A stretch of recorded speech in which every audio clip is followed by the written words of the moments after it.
I shouldn't be telling you this. In fact, I'm crossing a line that few dare to cross because the truth about the game is not meant for everyone. It's ugly, it's dangerous, and once you hear it, you can never unhear it.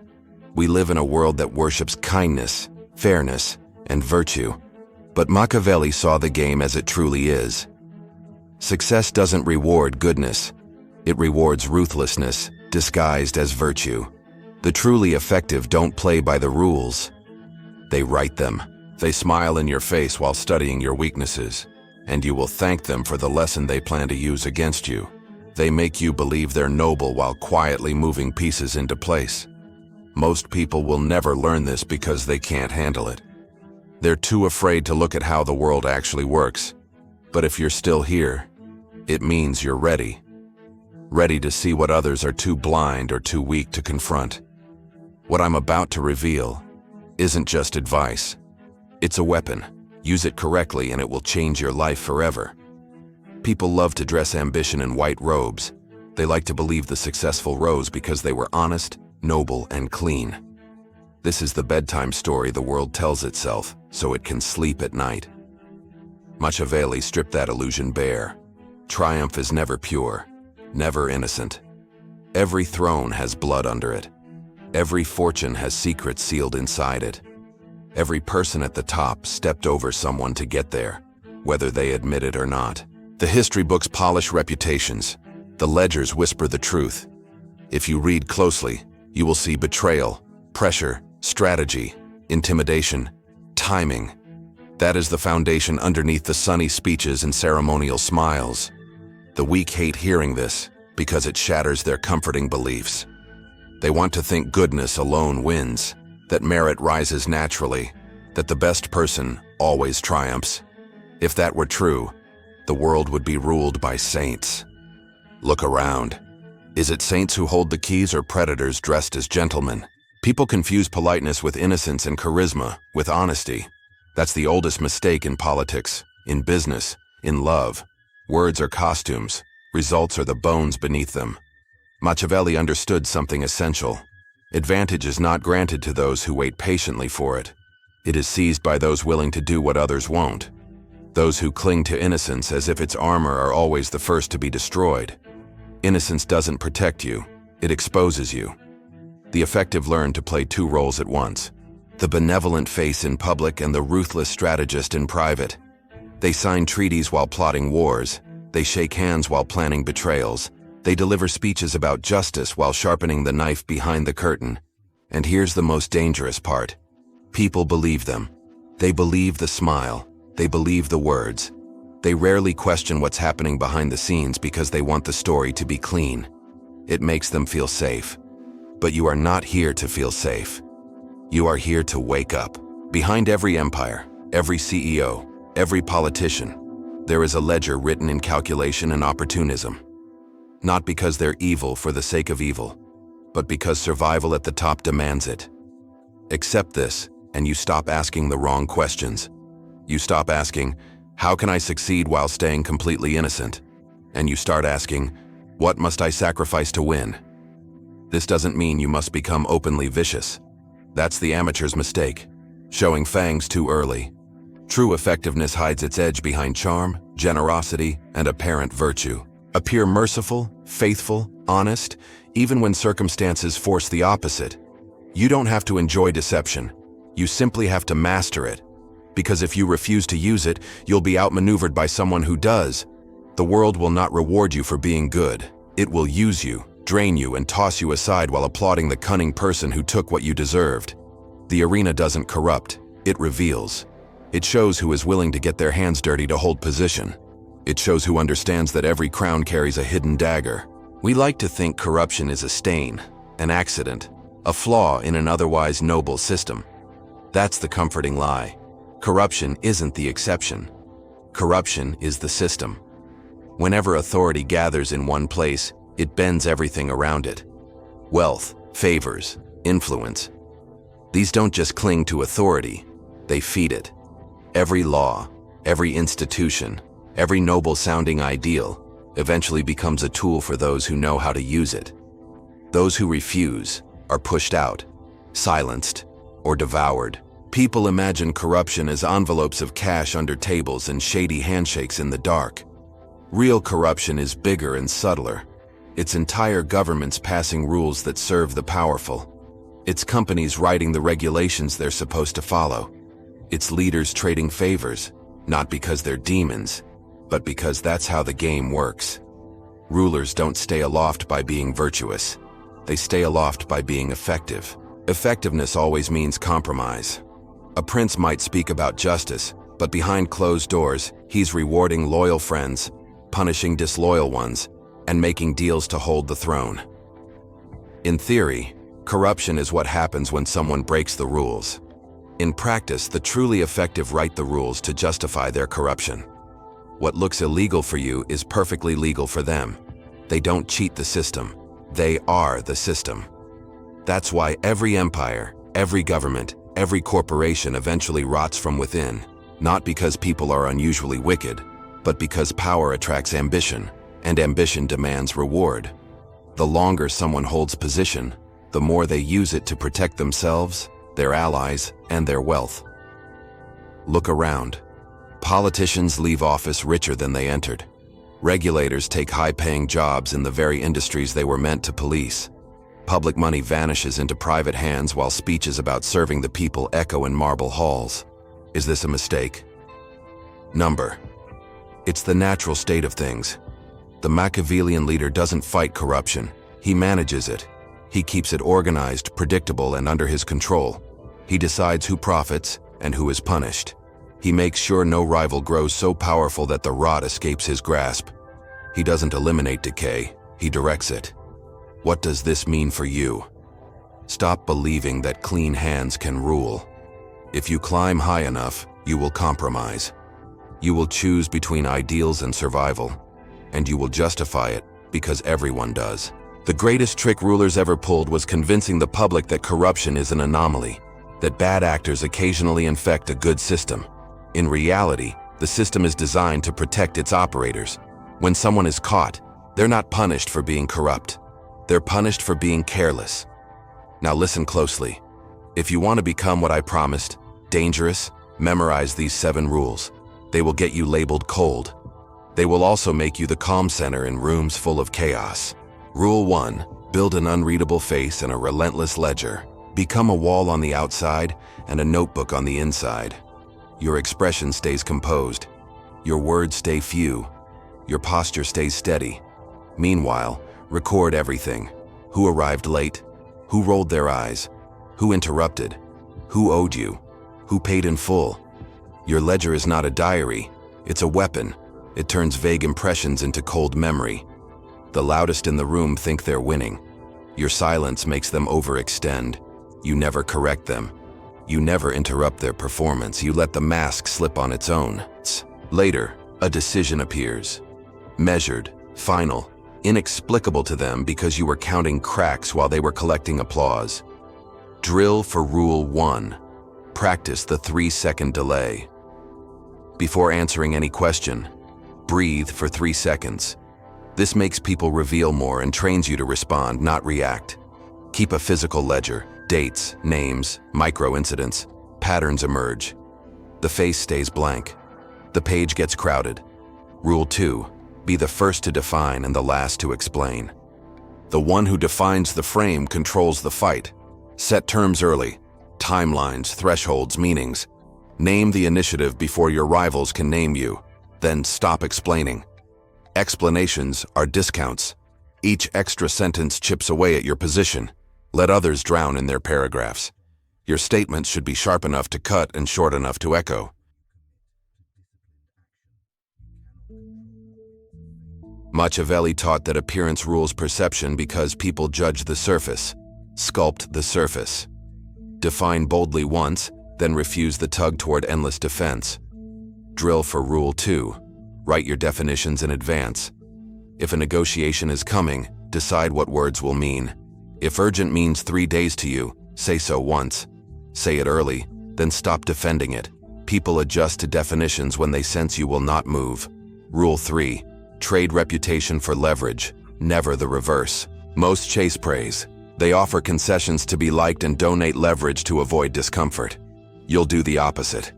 Take the hit to your image today if it buys leverage tomorrow. Refuse a meeting everyone begs you to attend if refusal makes attendance more expensive later. Walk away from a deal if walking away raises your price. In every arena, there is a hidden auction. While they bargain for applause, you bargain for terms. When forced to choose between being popular and being pivotal, choose pivotal. Reputation returns when leverage produces undeniable results. Drill for rule. 3. List your levers. Time, expertise, access, capital, brand, narrative. Ask for payment in at least 2 levers, not 1. When they ask for discounts, raise the non-monetary price. Stricter terms, public credit in writing, exclusivity windows. Make reputation a byproduct, not a currency. Rule 4. Use mercy like a blade with the edge wrapped. Cruelty on display makes you look fragile.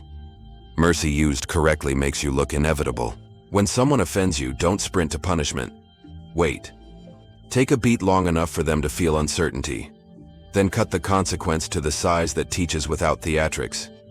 A single demotion in silence says more than a public execution. People tell themselves stories to survive. Your silence forces them to write endings that scare them.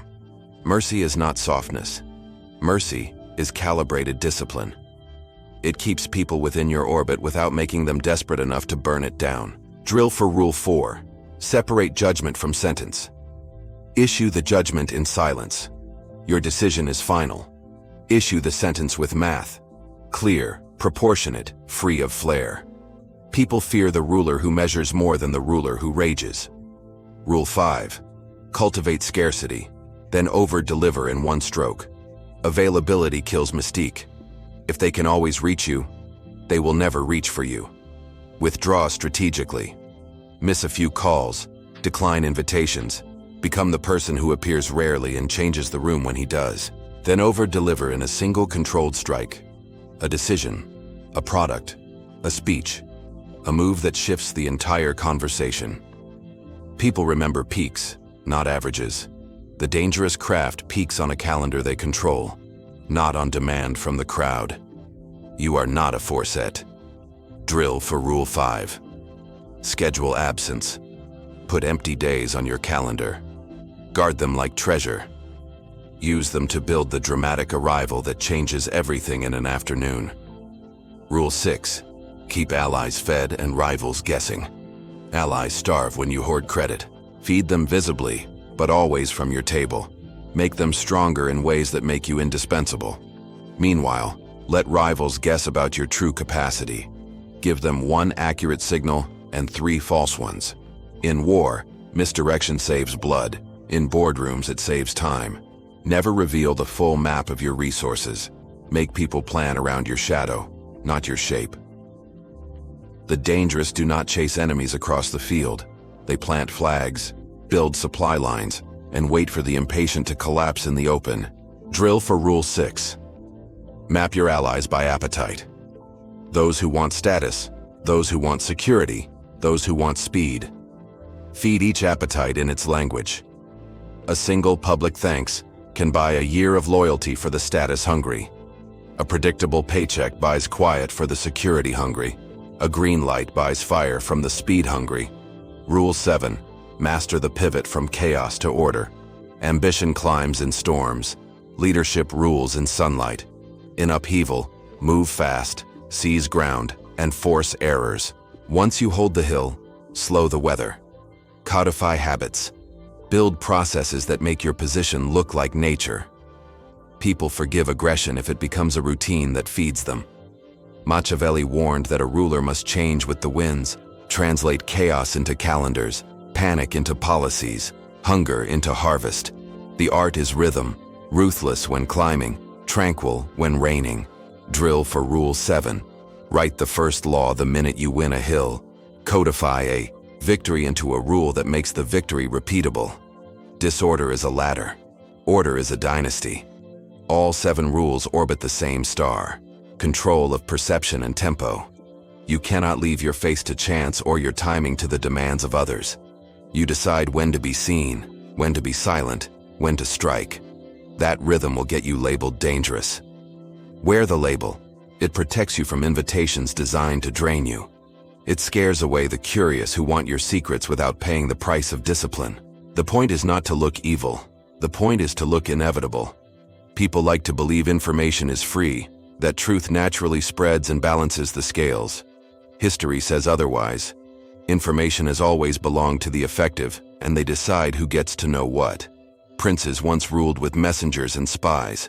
Today, rulers do it with dashboards and data. The principle is the same. Learn everything, reveal nothing. You don't have to lie if you ration the truth. Rivals will swing at shadows while you guide the light, so build your own intelligence loop. 3 questions each week. Who is moving near me? What do they want? What do they fear? Ask quietly. Read between lines. Adjust tempo. If their fear rises, slow down and let it cook. If their want spikes, speed up and present a door you control. The dangerous don't fight people, they fight timing. Justice. That's a story the victor tells after the dust settles. Morality. That's the costume the stable order wears. Do not mistake costumes for skin. Be kind in public because it keeps your hands free. Be precise in private because it keeps your head clear. When enemies call you cruel, do not flinch.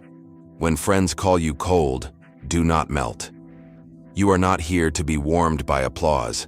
You're here to become unignorable. There will be nights when you want to explain yourself. Don't.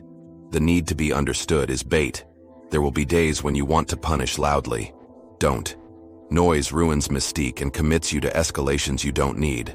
There will be moments when an apology would save a friendship but cost a lever. Let the friendship go. Keep the lever. The crowd says this makes you inhuman. The crowd is kept human by people who refuse to be tamed. Your posture from this day is simple. Calm face, hard ledger, short speech, long memory. Define first, explain last, deliver once, disappear often. Feed allies, confuse rivals, pivot storms into schedules. Accept the label dangerous and wear the crown they pretend not to see. If you're listening and something in you protests, but shouldn't I just be good? Understand what good has become. Good has been repackaged as compliance. The world will praise you for being predictable as long as predictability keeps you small. They will call your silence arrogance, your boundaries cruelty, your standards unreasonable. They will call your tempo hostile and your restraint manipulation. They are naming your tools because your tools work. Let me leave you with images you can carry. You walk into a room, you say little. People over-explain. You nod and write a mental line in the ledger. Later, a decision appears with no drama and no reconsideration. They feel it like weather, a change in pressure that tells them a storm has rolled through. Then the sun returns, and they adjust themselves around you. That's dangerous. A colleague tries to bait you online. You define once. This is my threshold. This is my date. Then vanish. They throw paragraphs into the void. The void does not reply. Offers arrive, revised upward. That's leverage. A crisis erupts. You move first, slow the room second, and write a small law third to make the solution permanent. The crowd calms. You do not seek credit. You seek quiet. That's control. There is a cost. There is always a cost. You will be misunderstood. You will be accused of being calculated, aloof, dangerous. Dangerous is just the word the undisciplined use for people who cannot be hurted. Dangerous is how they admit that your center of gravity doesn't belong to them. Dangerous means you won't trade your tempo for their comfort. So, the next move is yours. Take one rule this week and live it until it hurts. Delay your next answer by 3 seconds. Define one word before a meeting begins. Refuse one invitation that doesn't pay you in leverage. Issue 1. Measured mercy. Disappear for one day to build a storm. Feed one ally publicly. Write one law after your next win. Small hinges swing large doors. 7 small hinges reframe a life. If you do this consistently, you'll notice 3 outcomes. People who used to test you stop. People who depended on your predictability get frustrated and fall away. People who respect your rhythm gather and protect it. You'll become the quiet axis of rooms. You will not need to shout. You will not need to announce. The label will do the announcing for you. Dangerous. You're not here to be liked. You're here to become a force that doesn't flinch when watched, doesn't sway when pushed, doesn't beg when ignored. Dangerous is not a slogan, it's a standard. Hold it until it holds you back and then raise it again. Because the moment you can be easily touched, you will be handled. The moment you can be easily played, you will be used. The moment you can be easily moved, you will be carried into someone else's plan. Refuse all three. If these rules resonate, you already know why. Somewhere in your past, you paid during the discount season of explanations, availability, and apology. You know the price. Now choose the opposite. Choose scarcity over exposure, leverage over likes, sentences over speeches. Build the ledger. Keep the calm face. Become the storm that arrives without a sign and leaves a new map behind. And when they ask, "Who do you think you are?" you won't answer. You'll point gently to the results, to the rhythm, to the rooms that shift when you enter and settle when you speak. That is your biography. That is your defense. That is your quiet violence.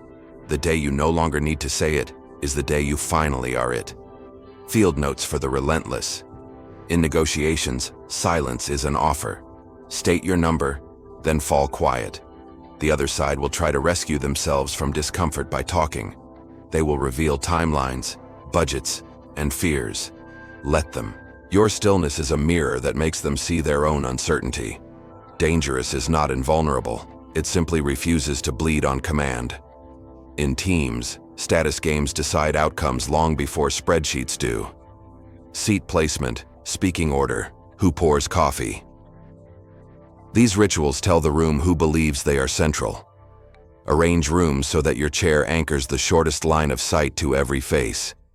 Speak second or third, never first. The first speaker spends energy defining. The second rearranges definitions. The third closes the loop. The one who closes becomes the reference point. In public, mystery outperforms brilliance. A single sentence delivered cleanly beats a flood of caveats. Write lines that can be repeated by people who are barely paying attention. Repetition is not vanity. Repetition is strategy. Power is the message that survives memory loss. Common traps that break the disciplined. Explaining your standards. State them. Don't sell them. Accepting urgency without definitions. Your enemy's emergency isn't your calendar. Confusing mercy with leniency. Mercy teaches. Leniency invites repeat offense. Posting every move online. Visibility without leverage is exposure. Letting applause bribe you into abandoning the plan. Praise is a sugar high. Leverage is protein. Many scenarios you will face. A client demands a rush and hints they will go elsewhere. You define what rush buys and what it costs. Then stop talking. If they walk, they pay you with clarity. If they stay, they pay you with terms. A rival spreads a rumor. You ignore the rumor and promote an ally publicly. Rivals expect a jewel. You build a festival your rival cannot host. The crowd shows up where the music is. An employee you like makes a costly mistake. You reduce their scope quietly, pair them with a steadier partner and put a date on a review. They either grow or they go. A friend asks for a discount that would harm your margins. You say, "I can't discount the price, but I can widen the value." Longer support, priority response, 2 extra revisions. You keep the lever while keeping the relationship. A note on enemies. You will have them. If you have none, you're either invisible or dishonest with yourself. Do not chase enemies. Build hills worth defending and let the wrong people exhaust themselves on the climb. When you must strike, do it once and so cleanly that repetition becomes unnecessary. Your goal is not to look fierce. Your goal is to end cycles. Dangerous doesn't box every heckler. Dangerous design stages that hecklers cannot reach. A note on friends. Rewards without ritual are forgotten. Create simple ceremonies around loyalty. A handwritten note. A public toast. A bonus delivered before the ask. People copy the behaviors that earn recognition. Make sure the behaviors you reward are the ones that fortify your position and theirs. Dangerous leaders are gardeners. They seed, prune, water, and harvest. They do not explain the weather. They create microclimates. A note on self-command. The body betrays the undisciplined. Breathing speeds up. Eyes dart. Hands fidget. Train the body to lie for you. Box breathing before hard meetings. Lower your voice by half a note when stakes rise. Slow your gestures, then still them during the last sentence of any decisive statement. People remember the last frame of any scene. Freeze the last frame. Let silence run the closing credits. Remember, the label dangerous will arrive as gossip before it arrives as respect. Some will fear you because you do not dance when they whistle. Some will test you because they cannot stand a center of gravity that isn't theirs. They are free training. They keep your edges sharp. The longer you hold the standard, the more the room reorganizes around it. What they called arrogance will be renamed clarity. What they called coldness will be renamed consistency. What they called manipulation will be renamed mastery of timing. Practical weekly cadence. Monday ledger review. Note, debts, favors, deadlines. Send 2 small messages that move big things. Tuesday frame setting. Define a term publicly. Reset one expectation privately. Wednesday, scarcity. Cancel one non-essential appearance and block deep work. Thursday, mercy or measurement. Issue one precise consequence or one precise pardon. Friday, allies. Feed someone publicly. Log 3 bits of misdirection you seeded. Finally, a story you already know. There was a time you begged to be included. You over-explained, overshared, overworked, and undercharged. They praised your attitude and quietly removed you from decisions. You felt grateful for crumbs that cost you your appetite. Then one day you said less. You arrived later. You priced higher. You punished once and softly, then never mentioned it again. Suddenly the invitations changed. The room waited for your words. The checks cleared faster. The disrespect dried up. Nothing mystical happened. You stopped volunteering your skin to every claw. You stopped publishing your urgency. You turned storms into schedules. Keep going. The throne you want is the chair you already own when you sit in it correctly. Crossing the line means accepting the cost of clarity. It means you will be accused, resisted, and studied. It also means you will be obeyed, respected, and eventually imitated. Teach these rules with behavior. Don't campaign for them with speeches. When they ask for your secret, offer them a calendar and a ledger. When they ask for your heart, offer them results. When they ask for your permission, offer them a standard. Everything else is noise. Now go write your laws and let the room learn to breathe at your pace. Remember the title you chose. I'm crossing the line by teaching you this. Lines exist to keep the timid from the tools of power. Step over it with calm breath and precise hands. Take the 7 rules, tape them above your desk, and then earn them in quiet repetitions until even your pulse obeys. Let results speak while you stay still.